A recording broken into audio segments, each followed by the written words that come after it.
Assalamualaikum warahmatullahi wabarakatuh. Alhamdulillahirabbil alamin wa bihi nasta'in ala umurid dunya waddin.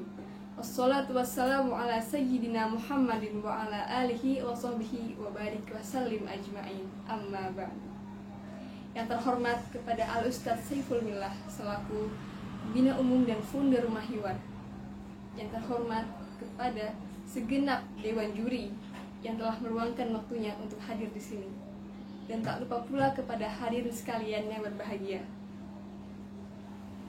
Di hari yang insya Allah diberkahi ini, marilah kita panjatkan puja dan puji syukur kita atas kehadirat Allah Subhanahu wa Ta'ala yang telah memberikan kita kenikmatan, yang telah memberikan kita karunia, sehingga kita masih diizinkan untuk menghirup udara tanpa dimintai dana. Salawat serta salam kita haturkan kepada Nabi Agung Muhammad Sallallahu Alaihi Wasallam yang senantiasa kita harapkan syafaatnya di yaumil akhir. Amin amin ya rabbal alamin. Pada kesempatan kali ini, izinkanlah saya untuk menyempatkan sepatah dua patah kata tentang ikhlas. Apa sih ikhlas itu, kawan-kawan?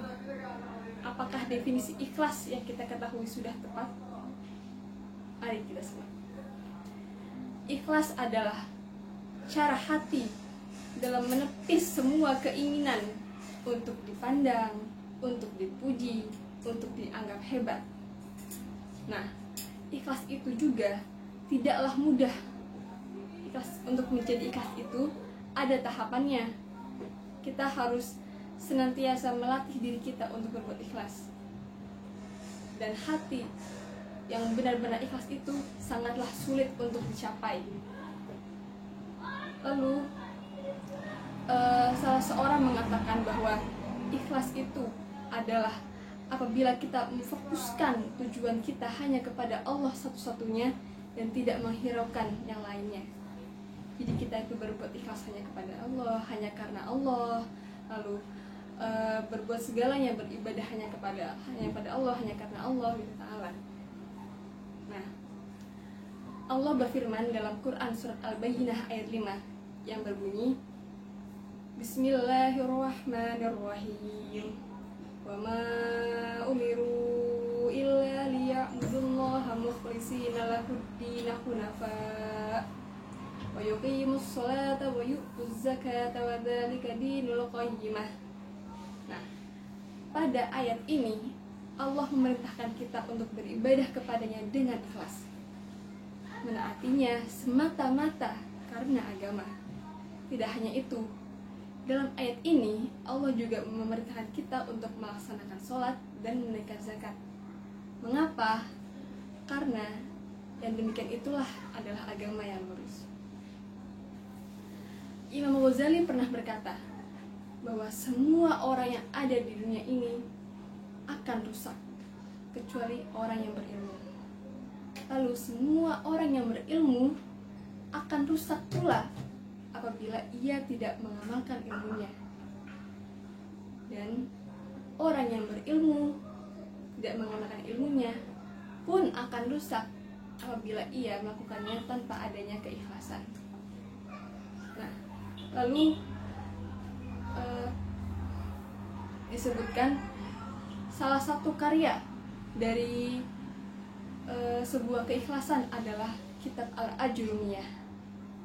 Kitab ini merupakan kitab yang dikarang oleh Syekh Son Haji, yang mana beliau berasal dari Maroko. Dikisahkan bahwa beliau itu menulis kitabnya dengan penuh keikhlasan. Beliau selalu menghadapkan dirinya sebelum menulis ke arah kiblat, seraya mengharap kepada Allah agar diberikan kemanfaatan dan juga keberkahan dalam kitab yang dikarangnya ini.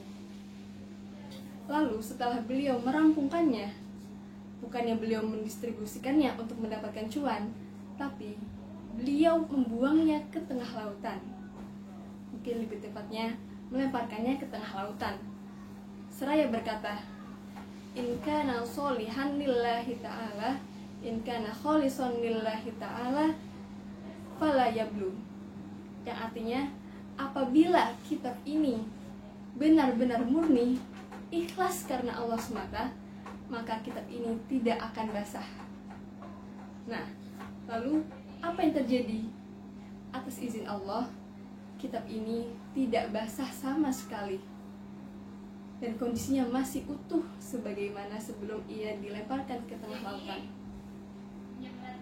Nah, dari sini kita ketahui bahwa saat Syekh Son Haji mengarang kitab ini karena dilandasi keikhlasan, sehingga kitab ini bisa tersebar luas sampai ke kita saat ini. Kitab ini menjadi kitab yang populer, meskipun kitabnya ringkas, meskipun kitabnya kecil, tetapi banyak ulama-ulama yang mensyarahinya. Banyak ulama-ulama yang memberikan syarah detail atas kitab ini. Hal ini tidak lepas dari peran beliau yang begitu ikhlas, begitu tulus dalam mengarang kitab ini. Ya. Maka dari itu kawan-kawan, marilah kita usahakan untuk berbuat ikhlas kapanpun, dimanapun, dengan siapapun kita berada. Oke, sekian dari saya. Kurang lebihnya mohon maaf. Wabillahi taufiq wal hidayah. Wassalamualaikum warahmatullahi wabarakatuh.